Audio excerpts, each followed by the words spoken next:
Here we learn a simple variation of rhythm bass, which produces a piano solo style.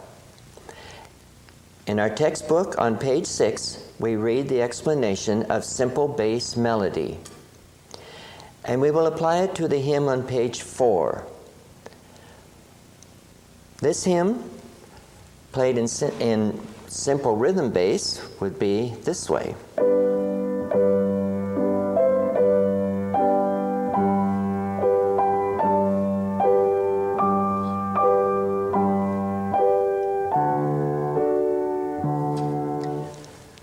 Now, in simple bass melody, the right hand will play the melody single notes alone, one octave lower on the keyboard than written down here. The left hand will play rhythm bass, the octaves low on the keyboard, but the chords will come up over the top of the right hand.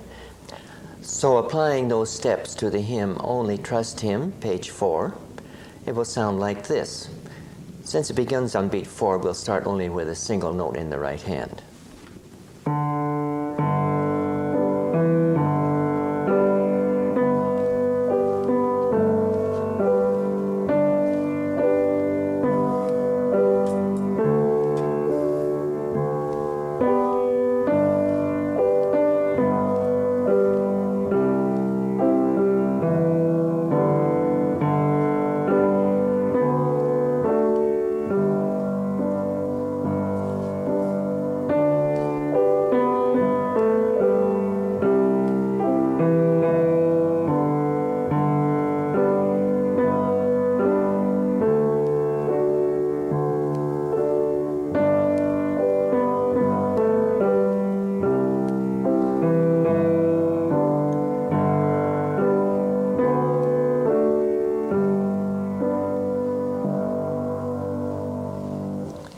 That's simple bass melody and offers already a style that can be played as a solo.